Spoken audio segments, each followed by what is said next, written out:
I'm Nelson Santiago out of the LA office, and very glad to see we have so many people on, a lot of longtime partners as well as people who are newer to MoneyWi. As Audrey said, the first thing we'll do is familiarize everyone with MoneyWi or refamiliarize you if you've used it in the past. We want to make sure that everybody knows what MoneyWi has to offer. Then I'll take a close look at our two credit modules that are related to credit, and then we will turn over to our presenters from Fico that we are very fortunate to have today. And we will spend ample time with Fico. So moving right along, I'm going to go right into MoneyWi. Many of you probably know MoneyWi was created by Consumer Action in partnership with Capital One back in 2001. Over the years, it has grown to 12 modules. Those modules are listed on your screen now. They include the basics like tracking your money, banking basics, and saving, as well as the two good credit modules that you see on the right. We've got a module on teens and money, one for micro business, two of them that focus on fraud, that's elder fraud and identity theft, as well as two that focus on home ownership, buying a home, that's the keys to home ownership, and then post-purchase successful home ownership, plus a module on bankruptcy. We refer to these as modules really because they have several components. Each of them has several components. The first one I'll mention is the brochure. You're looking at images of the two brochures from the credit-related modules. These are the ones that are intended to be handed out to clients. They are translated and available in English, Spanish, Korean, Vietnamese, and Chinese. They're also great to have at community events as well as in your lobbies, for example. And we'll talk about how you can order copies of these in a moment. In addition to the brochures, there is a leader's guide.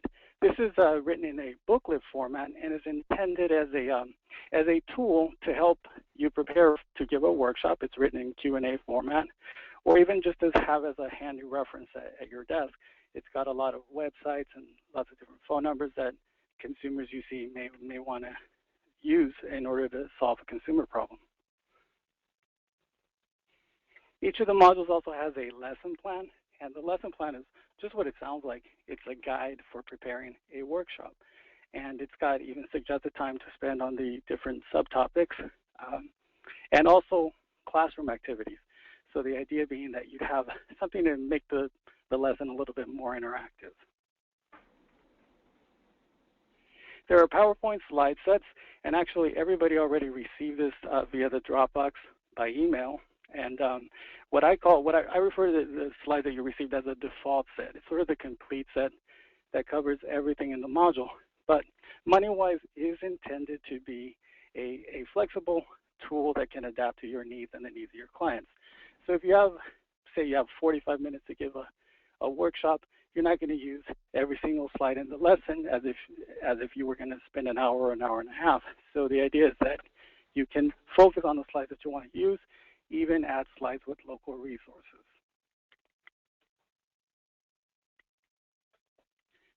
5 of the modules are actually available as e-learning or computer-based lessons, and the topics are listed right here. Those are just in English and Spanish. But they are not substitutes for the other modules. In fact, they have different articles, different case studies, quizzes, tip sheets. So some people who actually already have their clients at computer labs might find these to be especially helpful.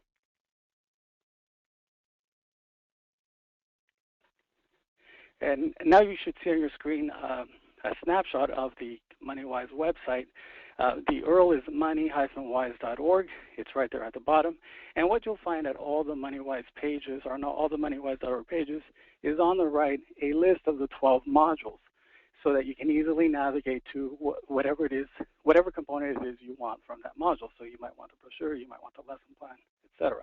Here we're looking at the Manage Your Money Wisely brochure. What you can do on the website is actually order materials.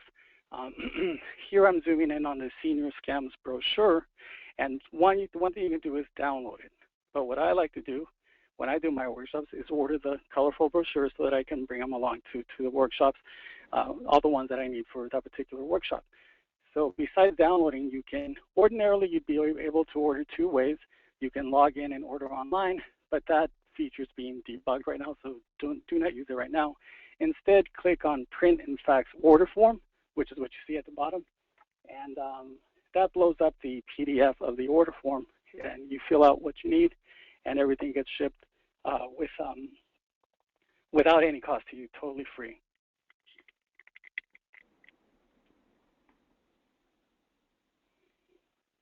If you forget anything related to the orders that I just mentioned, say it's down the line a couple of weeks from now, simply go to our main website, consumer-action.org, click on publications, and you'll get to the instructions on ordering as well as to the list of order forms. Now I want to talk a little bit about the good credit module.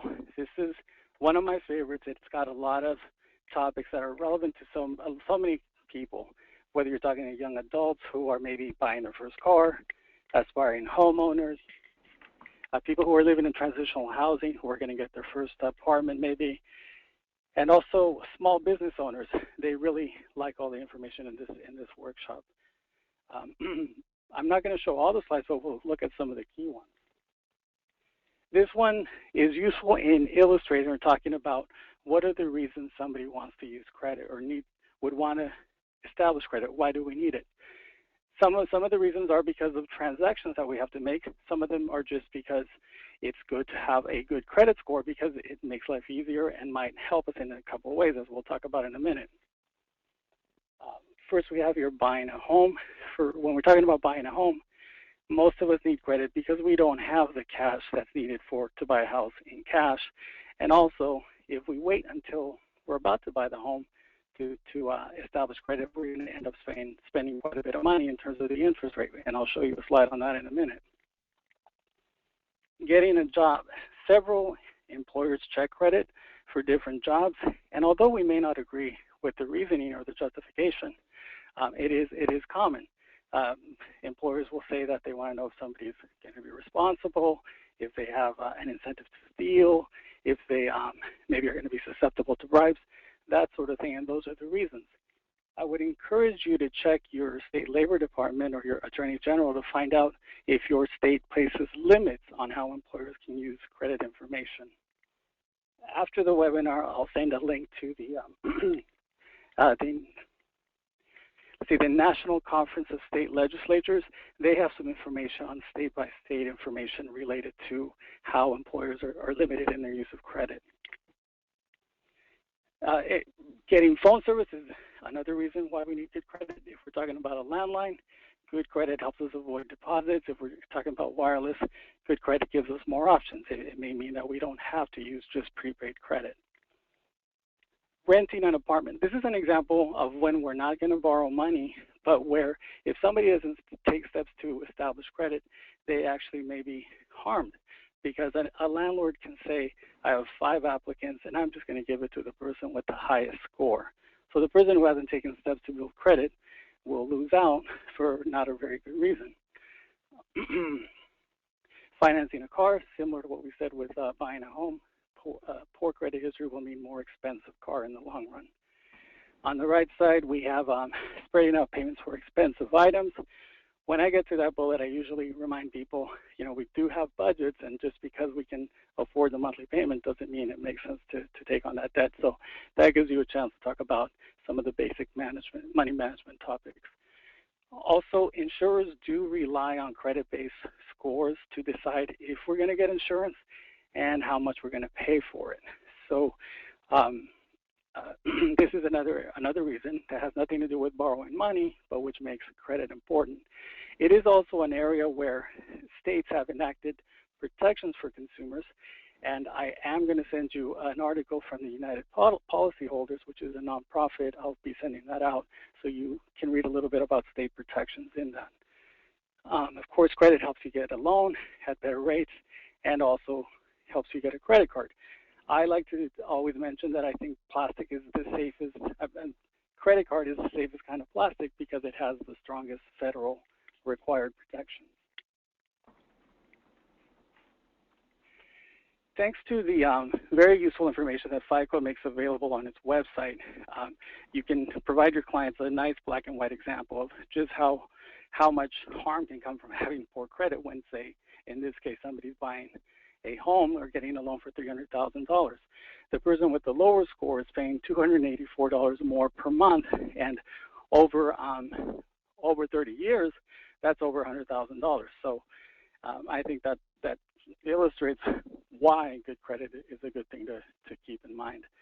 For those who are maybe more inclined to be an auto purchaser versus a home buyer, this here is not from FICO. It's actually from a local dealership in Southern California that tells its customers up front, these are the kinds of rates you're going to pay depending on your score. And we will be hearing all about scores shortly.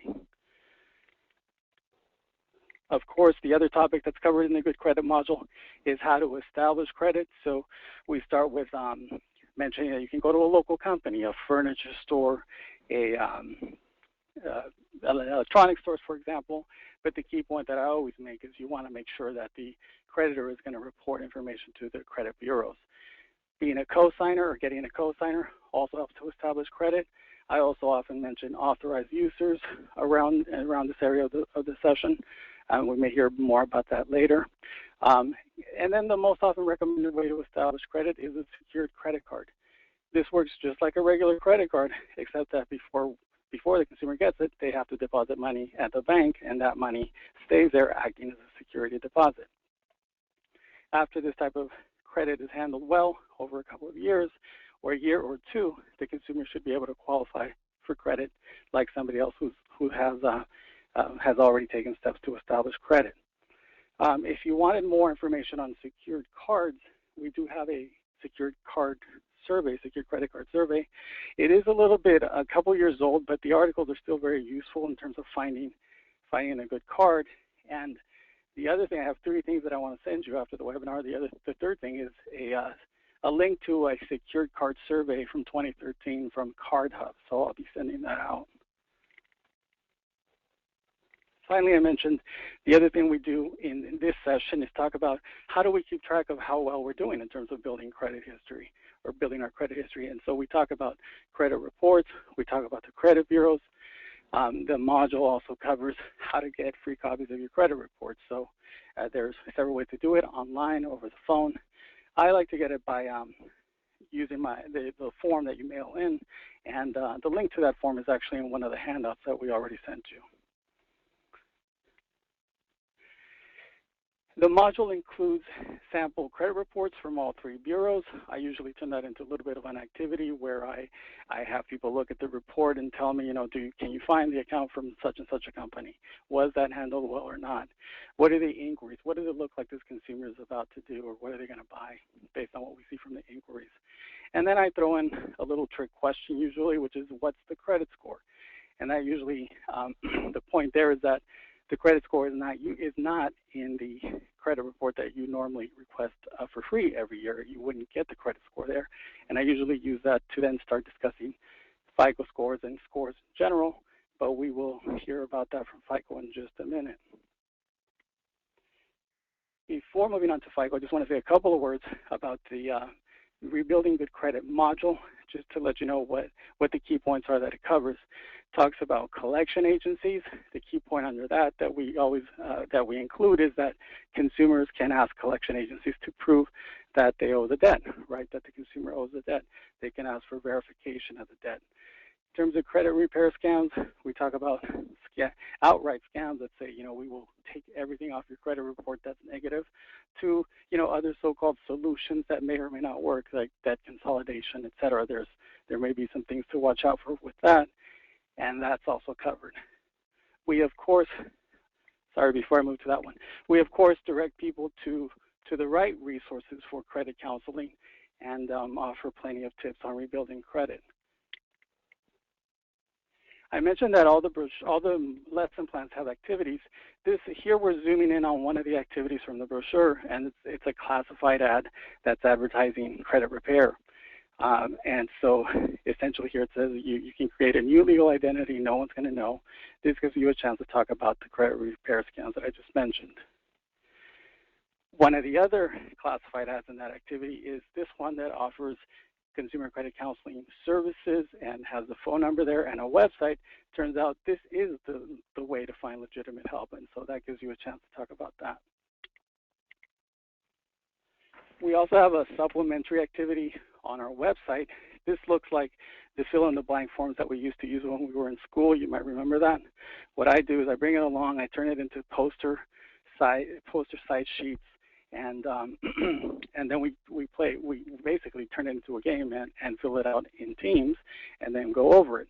What this does is give me a chance to talk about things that maybe I didn't get to, and also gives the consumers a chance to come up with questions that maybe they hadn't thought of asking. So it's useful in that sense. To give you a little sneak peek at one of the questions, because I know it's hard to read this on the right, we have a question here that says, the official site for obtaining a free credit report is what? So if you look at that, you might take a peek, take 5 seconds. Which is the official site? As you're looking at it, some of you might have said I, some of you might have said P. The correct one is P. And this is not a trick question, but I is misspelled. And so that gives you a chance to talk about how easy it is to end up on the wrong site when you're trying to order your free credit report. Lastly, there are 2 handouts that everybody got by email. The first one is Resources for Good Credit. I actually make copies of this and bring it with me to workshops, because inevitably people will ask questions where I wish I had brought a particular brochure so that I could hand them. So somebody asked a question about freezing your credit. Now I can say, if I have this handout, I can say the first one on the sheet is the one you need to look at. Take a look at it, give me a call afterwards. Somebody says, I want information about debt settlement companies. Well, that's the 4th one on this sheet. And I'll ask people to take a look and give me a call if they have questions after. This is a 2-sided sheet, and everybody got it by email. The last handout that I always copy is this one that's called Key Basic Steps to Help Improve Personal Finances. The idea behind this is to give everyone in the room, everyone in your workshop, at least one thing that they might be able to do to improve their credit. It may be that some of them don't have accounts, some of your participants, so getting an account. Maybe they need to take another look at the budget. Or maybe, like number 4 says, work on the emergency fund. There's about 8 tips here, but I mean, a lot of us can certainly spend some time reviewing our budget or maybe adding money to our emergency fund. So this kind of gives everyone a little bit of homework to do after the workshop. And if they report back to you, these are actually measurable steps that maybe you'd be interested in tracking. So I'm going to stop here. Audrey, if we have a couple of questions, I can answer them. Otherwise, we can go over to Fico and start that segment. We actually do have a question. The question is, if you have poor credit, what does becoming an authorized user on your parents' account do for you or for them? Well, I don't know if Fico's going to address this, but being an authorized user does help your credit score. One thing you'd want to make sure is that the issuer of credit reports the information to the credit bureau that the authorized user has reported. And also the other concern is that the credit scoring service, if there's a credit score involved, that the credit score actually considers the authorized user. And as far as I know, Fico does, and that's the main score that is used around the country. So generally it will help. Maybe Fico can address that with a little more detail in terms of how much exactly it can help. Anything else? That's the only question I have at this time, Nelson. Okay, great. I will then switch over to Brian Cooper, who is with Fico. He's our next. Thank you, Nelson. I hope everybody can hear me. This is Brian Cooper at Fico. From where I'm sat at the moment, I would need to say good morning, but I guess for a number of you, it will actually be good afternoon at this point. Let me just close that. So, hoping that everybody can now see the Fico slides. So, as you can probably tell from my accent, I'm not a native of these parts. I'm often mistaken for being either South African or Australian. I'm in fact British. I've worked for Fico for around 17 years. A lot of that time based out of our offices and our business in the UK. But I moved across to the US to take my current role about 18 months ago, and I'm now responsible for the product group that develops and brings to market the Fico scores. So I'm going to cover some information and an overview of the latest version of the Fico score, which we call Fico Score 9, and also the Fico Score Open Access program, which is the program we run, which allows lenders who use FICO scores in their credit decisions to share those scores with their customers. And then after that, I'm going to hand on to my colleague, Tom Quinn, who will talk to you about some of the new scores that are available on the MyFICO site, which is our direct-to-consumer service. So before I go into the detail of FICO Score 9 and the specific features of the new version of the score, I just wanted to just go over some of the basics of what a FICO score is. And as you see on the slide, a FICO score is a summary of the information on a consumer's credit file. And it may seem a very basic point, but it's also a very important point in that the data that's used in a FICO score is just and only information that exists on a consumer's credit file at one of the three national consumer reporting agencies, so at Equifax, at Experian, or at TransUnion. I'll go into more detail about exactly which elements of that information are used in an upcoming slide. But I just wanted to stress that is the information that's used. There's not any peripheral or outside information that informs the FICO score. And then the second 2 points on here are really linked in that what the score does is it assimilates the relevant information in the consumer's credit file and creates a score, which is a three-digit number. The FICO score ranges typically from 300 to 850, and there are one or two exceptions to that, and Tom may cover that when he's talking about the different score options that are available through MyFICO later on. And that score rank orders consumers according to risk, and the risk that we're dealing with here is the risk that they won't pay their credit obligations in accordance with the terms of that credit, so pay on time and pay the due amounts on time, and that over time they repay the full amount of whatever the credit that's been extended by the lender is. And so the higher the score, the lower the risk. So in other words, the higher the score, the better risk that consumer presents to a lender when they're assessing their credit application or they're assessing decisions around requests for an increase in credit line or other ongoing account or customer management type decisions that a lender's taking. And a key thing here is that the FICO score does just that. It rank orders consumers. So if I've got a group of five people applying for credit and they've all got different scores, I can make an assessment of which ones present a better or a worse risk than others. But the FICO score doesn't dictate in absolute terms who doesn't get credit. That's down to the lenders that are using the scores, and different lenders will have different rules, different cutoffs at which they will and won't lend, and will have different score bands in which, to Nelson's point about different credit terms being available, different interest rates, will have different score bands at which they will vary rates, and the extent to which they will vary rates, and the extent to which they will accept or decline a credit application. So the key point here is that the score is a rank ordering. It's not an absolute determination of somebody's creditworthiness in the eyes of one or more lenders that you may be applying to for credit.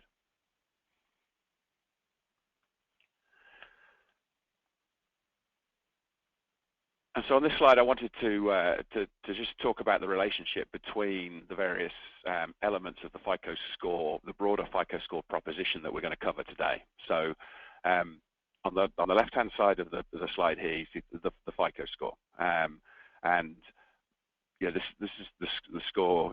Some of you may have seen some of the publicity last year that we put around the fact that it was the 25th anniversary of the FICO score. The first version of the FICO score made available through the credit consumer reporting agencies back in 1989. And in the early years, the FICO score proposition was very much an engagement between FICO and our partners at the consumer reporting agencies and the lenders. And over time, the lenders started using the FICO score across more and more decisions. We saw more and more lenders adopting the score within their decision processes. And we've seen a growth in what we might call secondary uses of the scores, in that the scores are now used to as part of the information package and part of the pricing, for instance, in the securitization of loans, and the practices that many lenders go through of selling on bundles of loans as an investment product. And we've also seen the growth of the use of FICO scores in countries beyond the United States, and we've built and deployed FICO scores in over 20 countries. In fact, I think we're at sort of 25 and counting at this stage.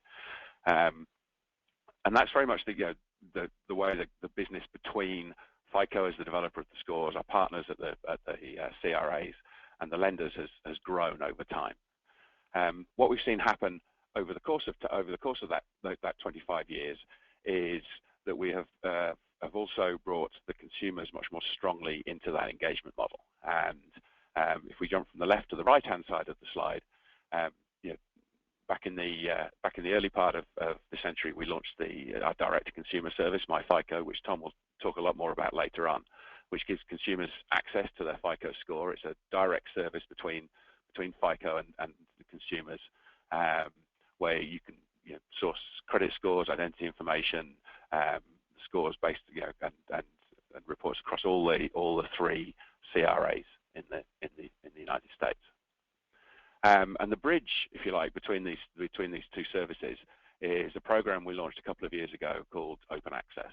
And the key element of the Open Access program is that it allows lenders who are purchasing and using FICO scores in their credit decision processes to share those scores with their customers.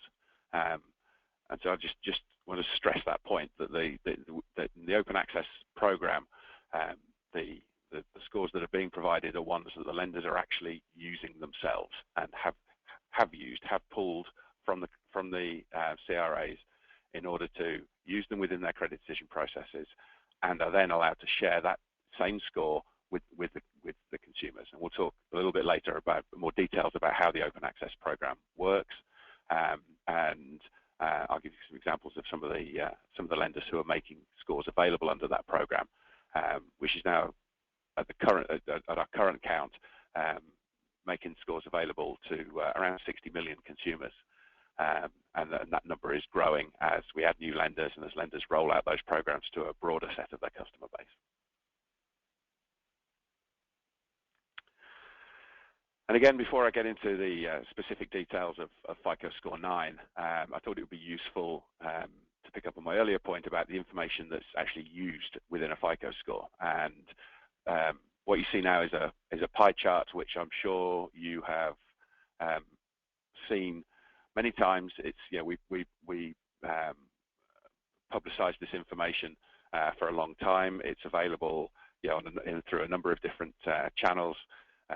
Not just through FICO channels. You'll see this quoted and requoted on a lot of different websites and a lot of different publications, on blogs, in press articles, and all sorts of things. So to reiterate the point that I made earlier, this is purely information that's available on the credit files at each of the national credit reference agencies. And you'll notice from the nature of the types of information that are mentioned here: payment history, outstanding debt, the length of credit history, the pursuit of new credit, and the mix of credit types, the different types of credit accounts that are held, that this is information that's around the type of accounts you've got, how long you've had accounts, and the way those accounts are managed. And it doesn't include any of the identifying or demographic type information that also exists within credit reports and credit files. So therefore, it ignores a whole bunch of factors which would under various regulations not be allowed to use. So it doesn't take into account things like race and gender, as a couple of examples, because we simply don't pull that part of the information into the score at all. Before I go into a little bit more of the detail on each of the five categories and the way those types of information are used, you'll see that the two largest contributing categories of information are payment history and outstanding debt. And I'm sure for most of you that's not a big surprise, and it ties very, very closely to the type of advice that that you see given around how people can better manage their credit and how that gets reflected in better FICO scores. And that's that you pay your credit obligations on time, and that you only borrow what you need to borrow, and manage the amount of outstanding debt that you've got down to reasonable levels. So we'll move on to some examples of the types of factors that are taken into account in a FICO score under each of these categories. And in payment history, we're looking for the extent to which the accounts are or are not paid on time. So the things that will negatively impact a score are if payments have not been made on time, and then we'll be looking for how recent the late or non-payments have been, how severe the extent of delinquency or non-payment has been. So was one payment missed, was it 3 payments missed, and then the frequency of that. So was it a kind of one-time event, or do we see regular patterns or increasing patterns of late payment and delinquency on the accounts?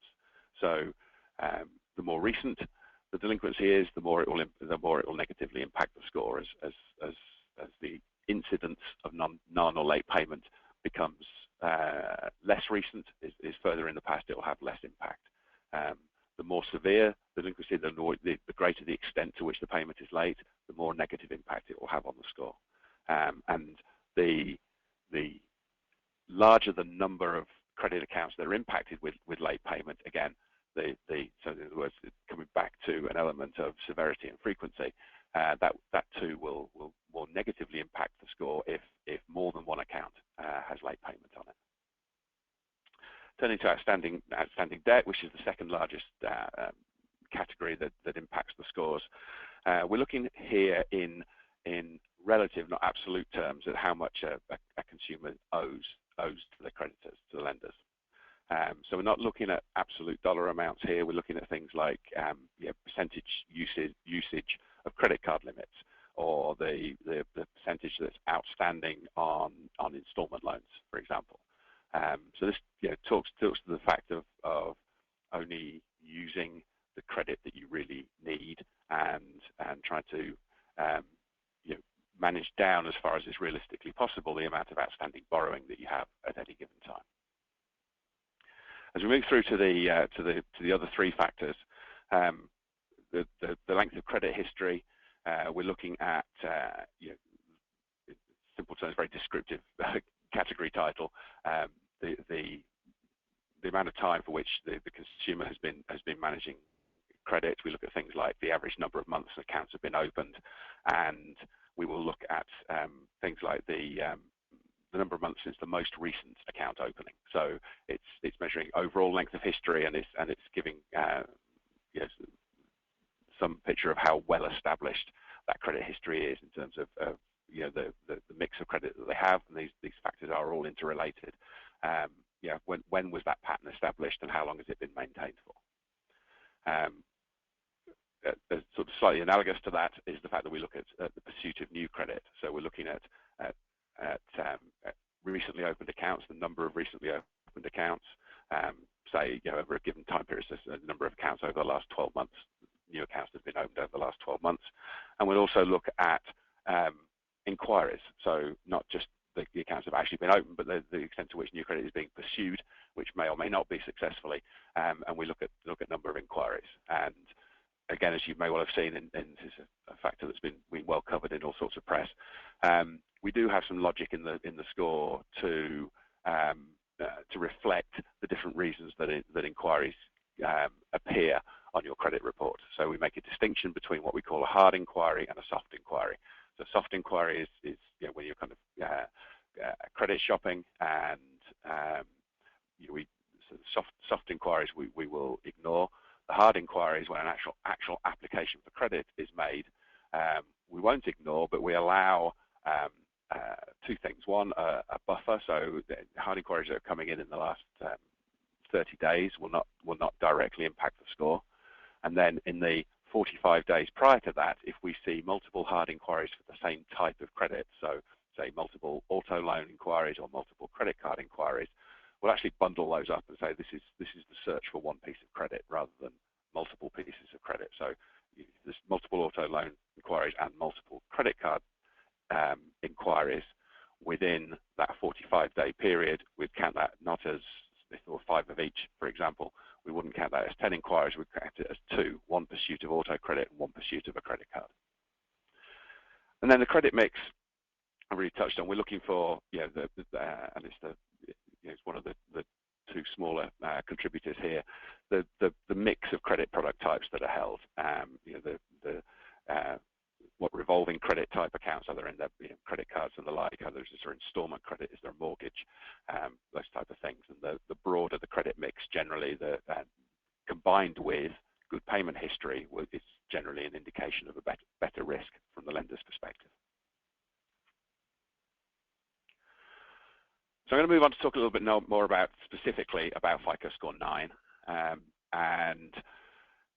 Fico Score 9 was released last year, it's in 2014, and is based around data that reflects a period from 2011 to 2013. When you compare that to the prior version of the Fico Score 8, which was released in 2008 and reflected data over a period from 2005 to the early part of 2008, it's reasonably obvious straight away that an awful lot happened and an awful lot changed in the economy and the market conditions and consumer attitudes to credit through that time. We had the mortgage crisis, we had the recession, and we saw changes from both sets of constituents. Lenders were extending credit less often, and that was more marked in some types of credit than others. Certainly very marked in mortgage and in credit card, perhaps less markedly so in auto lending. But we also saw consumers searching for credit less often. And to give some size and context to that,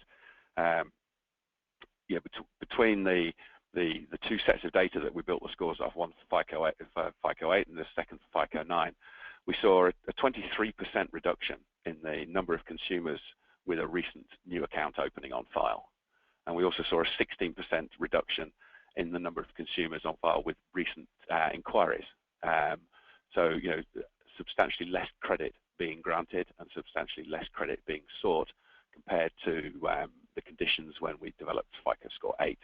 And so, this is really this was the major compelling reason why we developed Fico Score 9. One of the interesting features of Fico Scores, Fico Score 8 and even prior versions, although they were developed in very different market and economic conditions, is that they continue to do the job they were designed to do, which is, as I said earlier, is to rank order risk. But by redeveloping the models on a periodic basis, we can make them predict risk. We can make the models predict risk more accurately than the older versions. So, I'll touch again on this later on. Lenders out there continue to use Fico Score 8 and some older versions of the scores, and that reflects in the scores that we're now making available through MyFICO, as Tom will talk about later on. Which might beg the question, why, if lenders are still using old versions, why do we bother to redevelop? Well, we redevelop to keep providing the most up-to-date, accurate, and relevant model that we can, and then, again, as I'll explain a little bit later, lenders go through a process of evaluating those scores and an adoption process that can take a long time.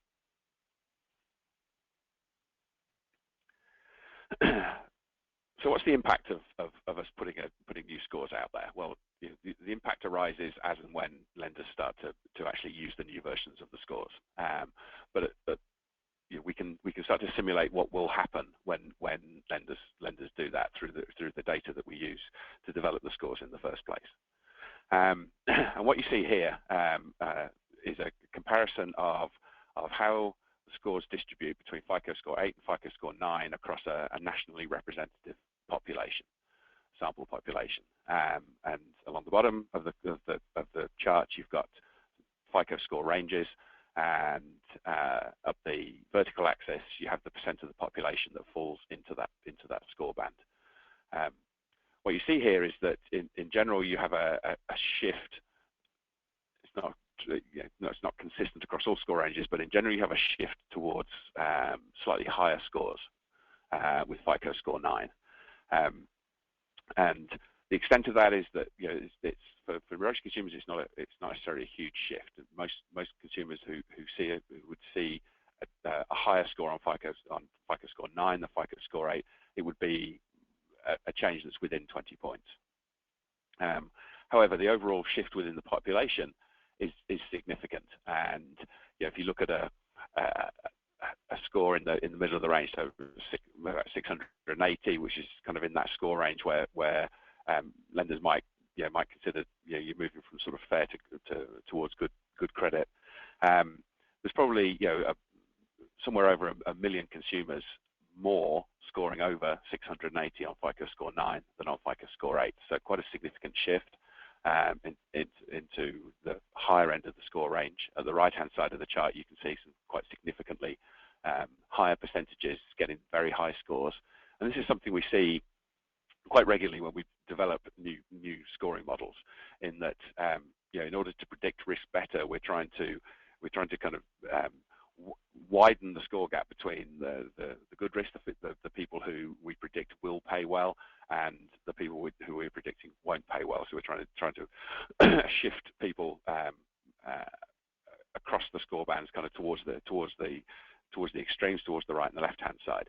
Given that the vast majority of people do pay their bills on time and manage their credit well, you see a larger percentage shift to higher ranges than you do to the lower ranges as a result of that remodeling effort.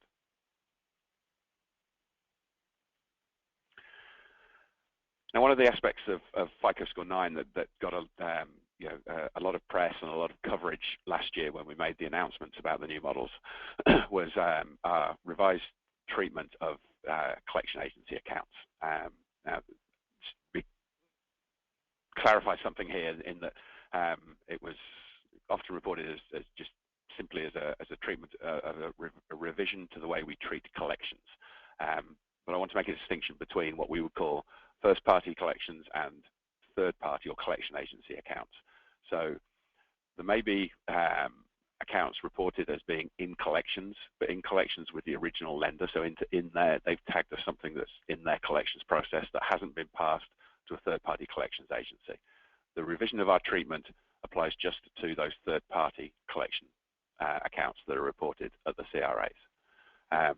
And this is one of the changes that comes out of the natural process that we go through with each redevelopment of looking for enhanced ways to treat the data that we see on the credit files across this large representative sample that we take to develop the models. And one of the things that we saw in the data this time and that was different compared to data samples we'd had for prior versions of the FICO score was that there was much more consistent reporting and differentiation between medical and non-medical debt. So we could actually get there was a valid way for us to model, excuse me, the different impacts of reported medical and non-medical collections on the risk profile of the consumers. And we made there was a number of conclusions that we drew from our research and that we reflected in the FICO 9 scores. One was that, and this applies to all collections, not just the medical collections, is that if there's been a collection agency account which has then been paid up and made good, so the debt's been paid, then even though that paid collection will still remain on file for up to 7 years, we will not take that the existence of that collection agency account that's been paid up into account at all in the FICO Score 9, and we find that gives us a more accurate prediction of the future risk of the consumer that had that event on their file. Turning to the medical collections, as I said, for the first time we were able to clearly and reliably distinguish between medical and non-medical collections accounts on the files. And we analysed two things. One, whether we should ignore medical collections completely, and the second, off the back of that, is if we were not going to ignore them, should we treat them differently? Should we treat medical collections differently from non-medical collections? Our conclusion was that bypassing medical collections was not the right thing to do. We simulated models that didn't have any of the medical collection information in, and we found that they were less accurate in their prediction of risk than when that information was included. What we did find, however, was that there was a significant enough difference between the levels of risk associated with medical collections accounts as opposed to non-medical collection accounts, such that we would, compared to prior models, reduce the impact of a medical collections account on the scores. So medical collections are associated with future credit risk, but with lower levels of credit risk than for non-medical collections, and that's one of the key changes that was made in Fico Score 9 compared to prior versions. And you know, the news that we were doing this came out at the same time as there was considerable reporting of public statements that were made by the Consumer Financial Protection Bureau and others around the reporting and treatment of collections information, which kind of heightened the amount of news, kind of news and attention that this change in the FICO scores got. But one of the key things for us is that we don't build our models based on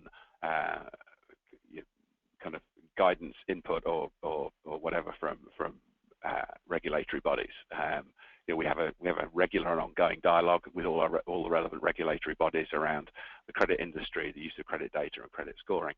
But ultimately, our models have to be, again, for regulatory reasons, empirically derived and statistically sound. So we have to make sure that any changes we make to the way our models work is based on sound statistical empirical analysis of the data that we have in front of us, and that's the reason that these changes have been made.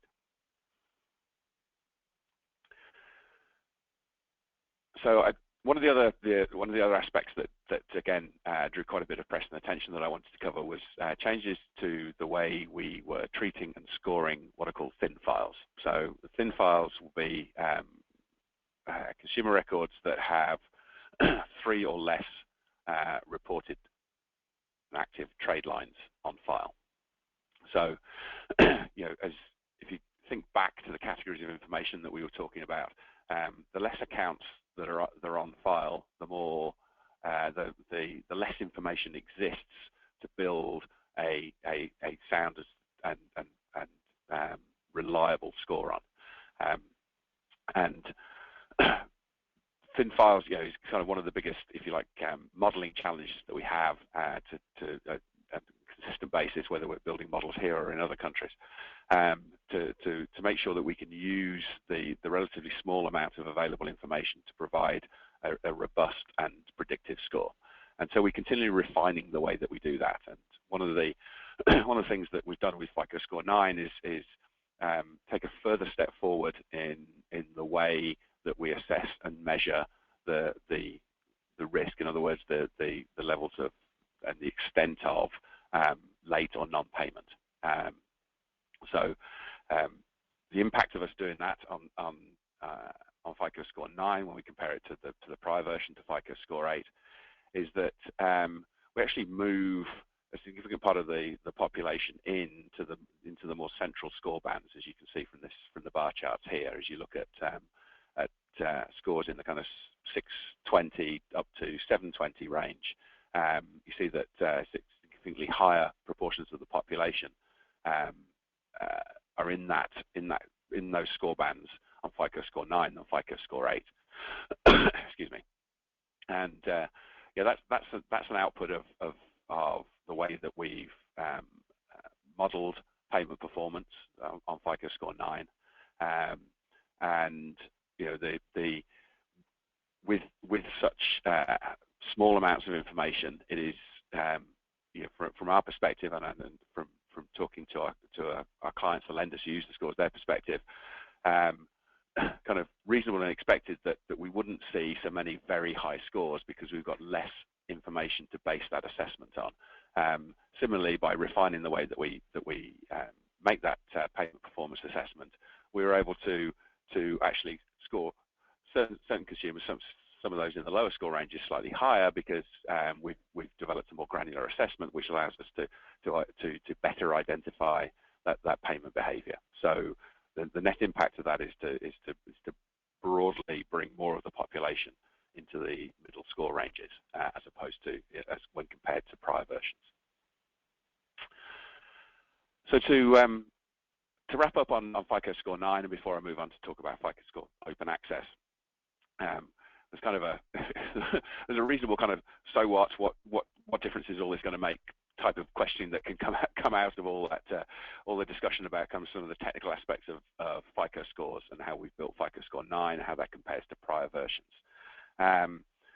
Yeah, and as this slide illustrates, and as I've mentioned a number of times, the announcements we made about Fico Score 9 last year attracted a lot of press and a lot of industry reaction, market reaction, regulatory reaction, and we've just captured a few snippets of that on this to give you a feel for the type of reaction and the kind of breadth of stakeholders who were reacting to the announcements that we made. And the impacts of the scores that are noted here will happen, but they will only happen as lenders actually adopt Fico Score 9 and start to use it in their credit decision processes. And that's something that does take time to happen. The good news, certainly from our perspective, from a Fico perspective, is that many lenders, and certainly the majority of the larger lenders in the country, have already started the process of evaluating Fico Score 9 and looking at how it can help them and improve their decision-making processes. But that process to evaluate that across, as you can imagine, across multiple product portfolios and tens and hundreds of millions of customers take some time. Plus, they with the current regulatory environment, they have all sorts of compliance and model governance processes that they have to go through before they can adopt any new score, whether that's a Fico score, credit score models that they build themselves or that they're buying from other vendors. So this is not, the adoption of Fico Score 9 by the lenders isn't something that's going to happen quickly or overnight. We've certainly seen some very good momentum and a huge amount of interest in Fico Score 9 and a recognition from the industry that Fico Score 9 is does reflect a different economic and market state than prior scores, recognizing that some of the changes we've made are good changes that are of benefit to both lenders and consumers. So the level of interest is significant, but a reasonable expectation would be that we wouldn't see the process of getting to widespread adoption of Fico 9 is something that's going to happen over a 2 to 3 year horizon, not a 2 to 3 month horizon.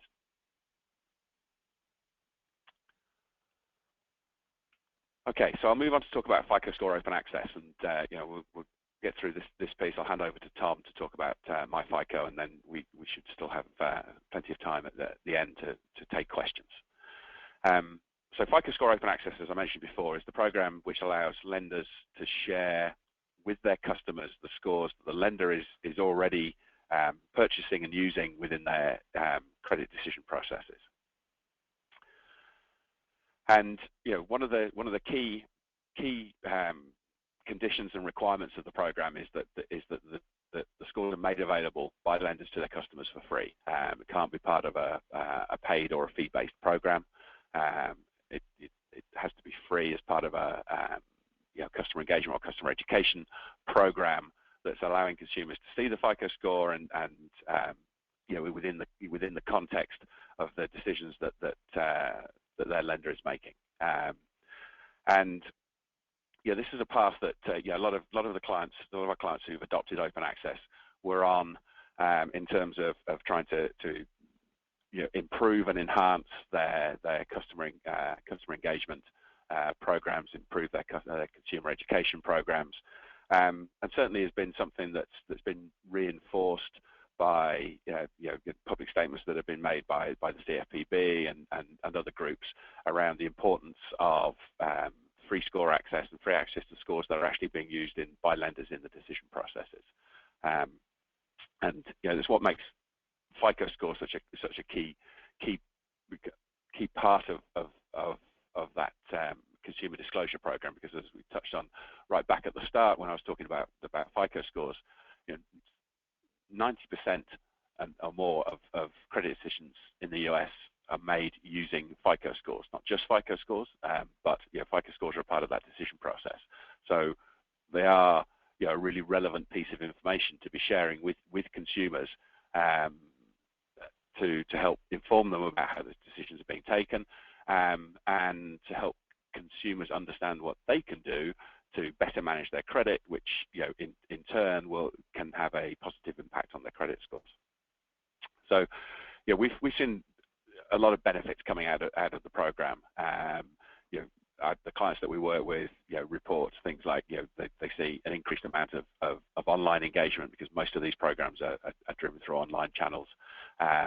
They've certainly seen improvements in customer loyalty and customer satisfaction, and probably most interestingly, what they're also reporting is that they've seen an improvement in the way that the customers who get access to their score manage their credit, which will be reflected in fewer delinquencies, less late payments, and better scores over time, not again overnight, but over time, as a result of access to scores and the associated information.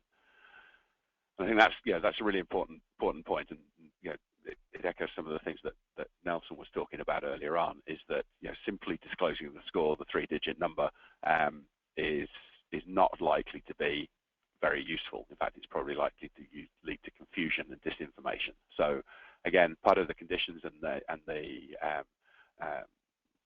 requirements of the open access program is that there is a wealth of associated information that's provided to help consumers understand the context of the score, get an explanation of what's impacting the score, and through the educational content to learn how they can better manage their credit, which in turn will help to improve their score.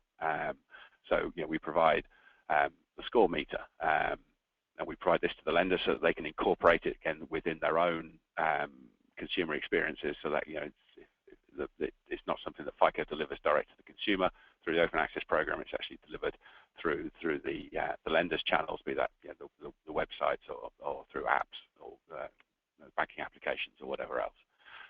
So there's a score meter which shows kind of where you sit in the overall score range. There's a score history is available to show the kind of the way the credit score is trending.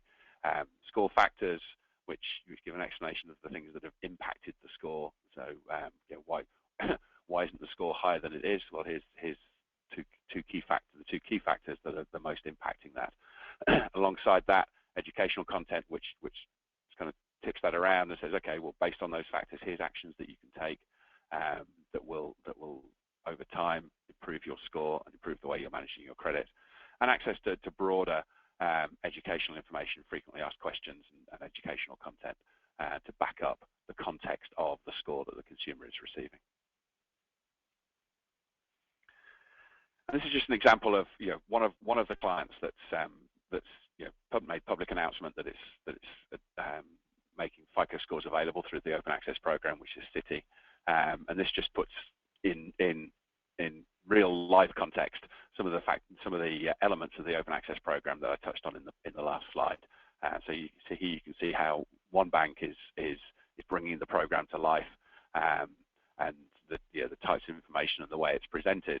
I think one of the key things here is that we've, from a Fico point of view, we've invested a lot of time in packaging up the information that surrounds the score and making it available in ways that are helpful and easy to consume from the consumer's point of view. That makes it easy to understand. That's that's the packages of stuff that we provide to the lenders to help them run this program. A lot of this has been the result of kind of multiple iterations of design, and we believe we've struck up some really good best practice in terms of the way this information is presented.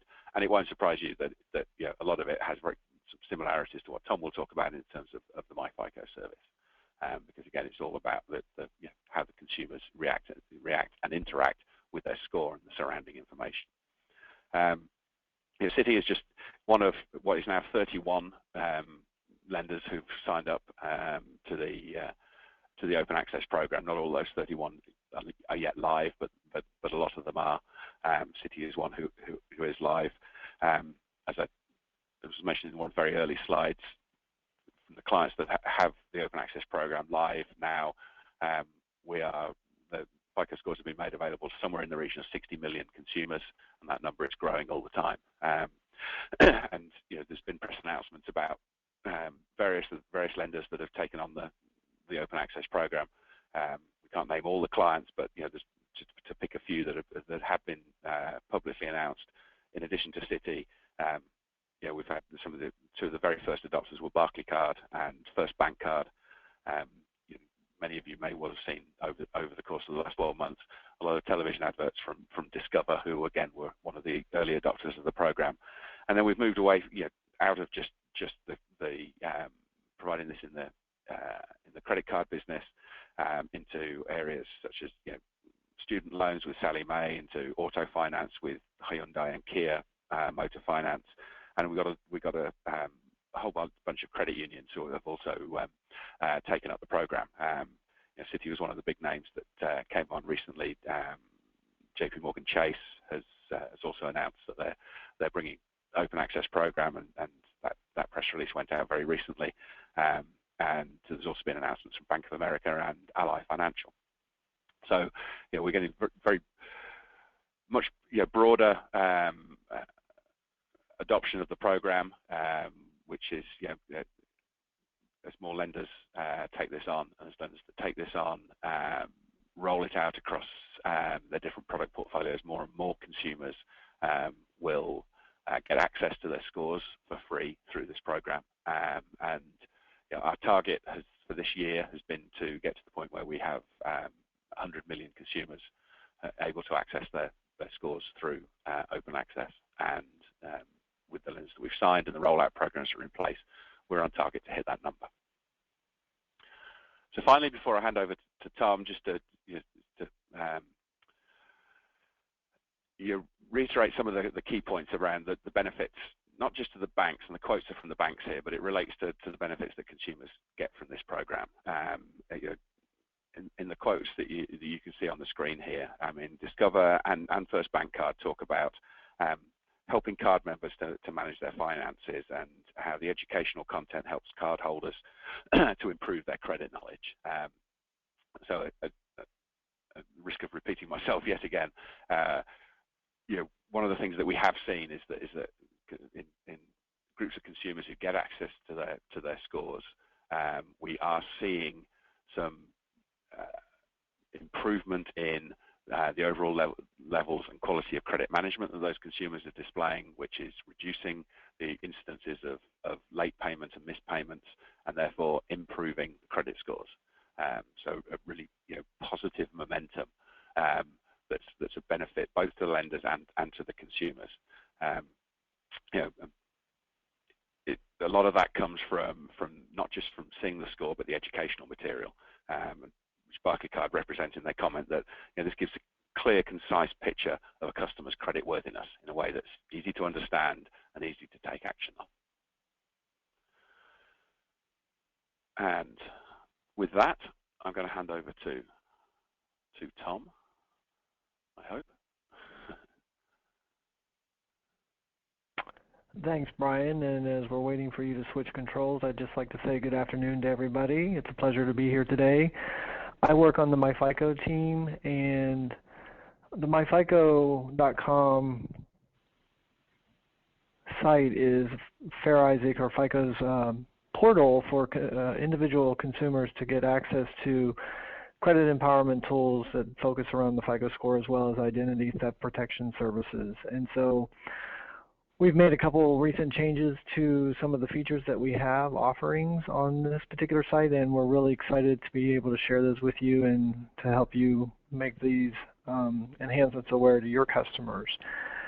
So one of the common questions we would get on my FICO in the past couple of years is, I pulled my FICO score at my FICO and it was, let's say 700, but when I went to the auto dealer the next day and applied for financing, the score they pulled was different. And so it was causing some confusion in terms of helping the consumer understand the FICO score versions that are being used by lenders out there in the United States versus what was being provided on the MyFICO portal. And so this year we had the opportunity to be able to enhance our offering by providing access to additional FICO score versions so that consumers coming to MyFICO are getting a more broad representation of the FICO score that's being used by their lender when they're applying for credit. So today on MyFICO, individuals now have access to a variety of FICO score versions based on Equifax, Experian, and TransUnion data. And we'll get into more features of those in the next slide or two in terms of what that means. And they're being delivered in addition to the FICO Score 8. So as Brian has indicated, we have multiple versions of the FICO Score in the marketplace. And FICO Score 8, while it was released in 2008, is the most widely used version of the score, and that's the score on which we really focus a lot of the features and bells and whistles in the MyFICO offering, in addition to the additional scores that we're providing. There's no incremental fee on MyFICO for access to these additional scores, so when the consumer comes into the MyFICO portal to order their product, they're getting the bundle of FICO Score 8 as well as the additional FICO scores.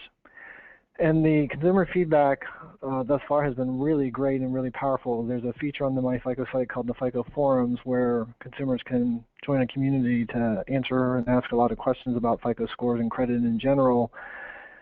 And ever since we released these additional scores, the general feedback has been, wow, this is really great. I feel much more empowered. I have a lot more information at my fingertips to make me more informed as I try to manage my credit or, go into a lending situation where I feel I have the information I need to know where I stand. And the good news is that lenders are also welcoming of this feature enhancement on MyFICO because they were getting a lot of questions from consumers about the different score versions. And so it's a gateway for, again, access to more information that helps the lending community as well as consumers as a whole. And the versions that we're now providing on myfico.com basically represent about 95% of the versions that are being delivered to lenders out there in the marketplace.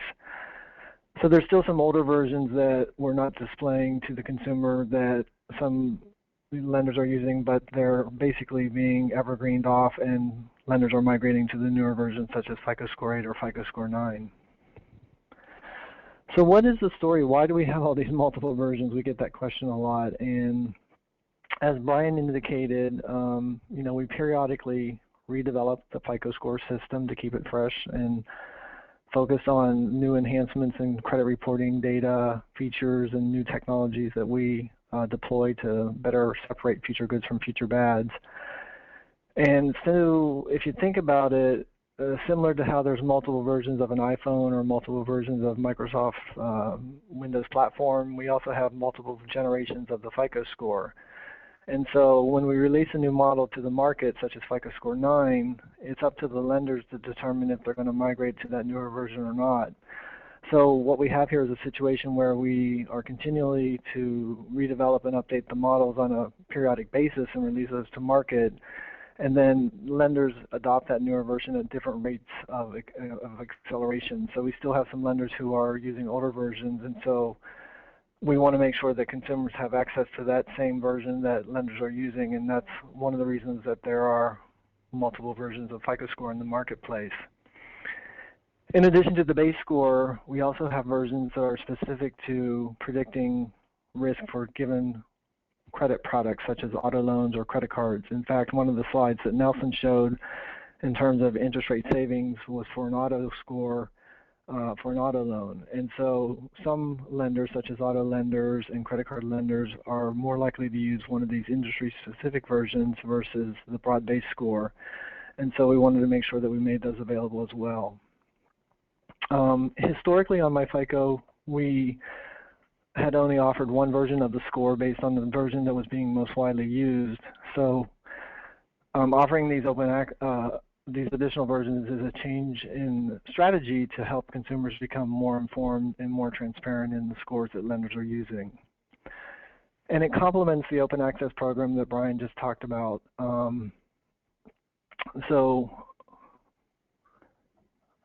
with open access, the user will get access to the score, but with MyFICO, we'll get additional information that's tied to the credit report, such as the FICO Score simulator.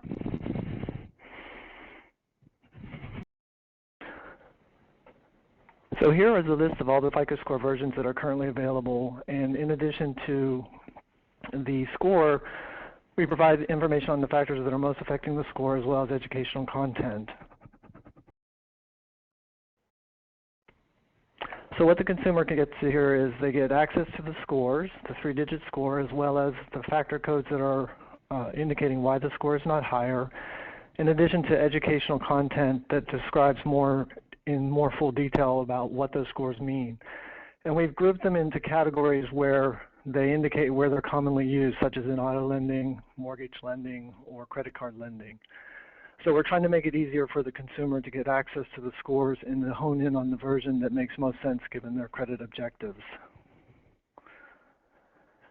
So this is an example of a FICO auto score where we're providing the score range such as 250 to 950, an indicator of the lender rating, as well as the credit reporting agency on which it was based and the date on which it was generated.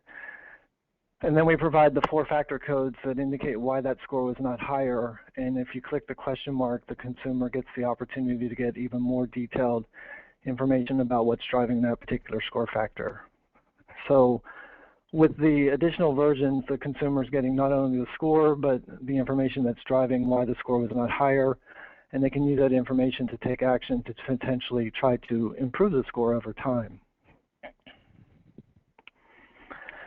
In addition to the score, we have a host of frequently asked questions and web content that we've created to try to better educate consumers about what all these different versions are, how they work, what's the difference between the versions, what's a likely point spread between the version, what versions are most commonly used by mortgage lenders, auto lenders, etc. So again, at the website, we're trying to create content that will help the consumer put context in addition to just understanding what that 3-digit score is so that they can take that information and use it in their credit-seeking activity and as well as their actions they're taking to try to improve their credit score over time.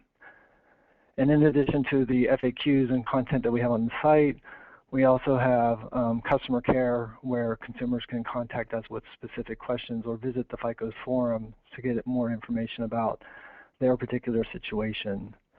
So we're really excited about this new development on the MyFICO portal, and it's in support of our efforts to continue to provide consumers with more access and transparency to credit scores, because we feel that an informed consumer makes a more powerful consumer, and that's better for the industry as well as for their own personal benefit as they try to manage their credit and get savings in their credit behavior activities. So with that, I will switch the control back over to Nelson, who will field questions. I have a couple of questions for Brian and then a couple of questions for Tom that came in. The first question, Brian, is, are there any ideas on for FICO Score where it's cheap, lenders still charge to help their customers? Sorry, Audrey, I missed a little bit of that question. Could you repeat it for me? Sure. The question was, were there any ideas on sites for FICO scores where it is cheap, since some lenders are still charging the customers to obtain the scores? So from a FICO score perspective, then all the programs that we have with lenders are for free access to the scores. We currently don't have any programs out there with lenders that would have lenders charge for access to the FICO score. So if there are, I know there are programs out there where there are fees charged for access to a credit score, but it isn't, or it certainly shouldn't be. but a basis of our understanding and our agreements, it isn't a FICO score. Okay. Next question for you, Brian. Are TransUnion, Experian, and Equifax using the FICO Score 8, or are they adapting the FICO Score 9? Okay, so all three of the consumer reporting agencies, so Experian, TransUnion, and FICO. FICO, sorry, that was a silly mistake. Equifax, Experian, and TransUnion have all implemented FICO Score 9. So FICO Score 9 is available to lenders from all three of the CRAs. But those CRAs also still run and make available the older versions as well. So if lenders are using FICO Score 8, for example, and are not yet ready to move to FICO Score 9, they can continue to, and if they're, for the sake of example, an Equifax client, they can continue to use FICO Score 8 at Equifax until such time as they're ready and take the decision to move to FICO Score 9. So we have, and as you saw from to some extent from Tom's presentation, multiple versions of FICO scores at each of the CRAs, and all have implemented FICO Score 9, and there are lender evaluations going on. Some lenders, are evaluating FICO Score 9 at just one of the CRAs. Some are evaluating FICO Score 9 across all three. Okay. The next question that came in was for Tom, and the person said that their daughter recently applied for a car loan and was denied. Her score was good, but for some reason the denial was insufficient length of credit history. She received about 8 denial letters. What is the impact of the amount of inquiries she had on future scores? So with inquiries, if she was applying for auto loans, a typical process in the auto loan industry is to shotgun the bureau to different lenders to try to get the best rate. So, for example, if she went car rate shopping over a weekend, there could have been 8 inquiries posted associated with that one kind of search for car financing. The good news is that the FICO scores have special logic built into them where they will do 2 things. They'll bypass all those auto inquiries in the last 30 days, and then when they see the next one after 30 days going backwards in time, they'll stop there and then look for a 45-day window and kind of group them all together and consider them as a single search for credit. So the model has logic that kind of understands that in the auto lending industry, there's this rate shopping phenomenon, and the consumer's not actually applying for 7 different car loans, but it's really a search for a single car loan. And so that single inquiry typically, on average, will cost around 5 or so points on average. So inquiries are not driving the score. It's paying your bills on time and keeping your debt levels reasonably low that really drive the score. Okay, I have another question that came in for Tom. It says credit history. How many months away does the late not affect the credit score? Okay, so when we were looking at delinquency information, one of the most predictive factors is how recently that delinquency took place. So if you pulled my credit report today and I had a late payment that took place last month versus one that took place 6 years ago and everything else held constant on the credit report, that one that took place last month is going to be a lot more predictive and hurtful on the score.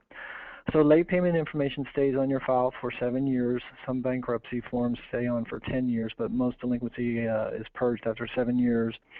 And the way the model works is that as the delinquency ages and new payment performance happens that's on time, that delinquency has less and less impact because it is aging on the credit report. There's no kind of magical number that at 24 months it all of a sudden has a 50% less value in the score.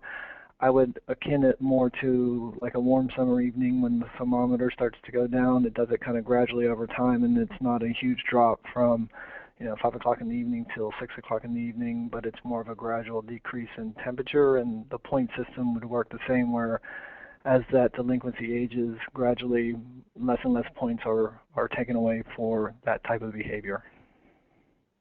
Perfect. Gentlemen, do you have time for 2 more questions? Yes, certainly. Okay. And I'm happy to address the authorized user question that was surfaced earlier in Nelson's presentation if you want me to. Okay, that would be great. So I'll have you answer that question, and then I have 1 more question for Brian and 1 more question for Tom. So authorized users, that information is considered in all versions of the FICO score. So if you have an authorized user account on your credit report, it will be considered by the model. Starting with FICO Score 8, we changed our treatment of authorized user information in a way that it has less impact on the score.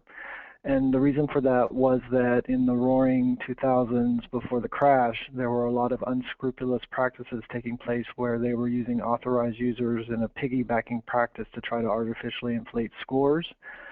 So we embedded logic in FICO Score 8 and in FICO Score 9 that considers the authorized user trade line, but does it in a way that it reduces its influence on the score.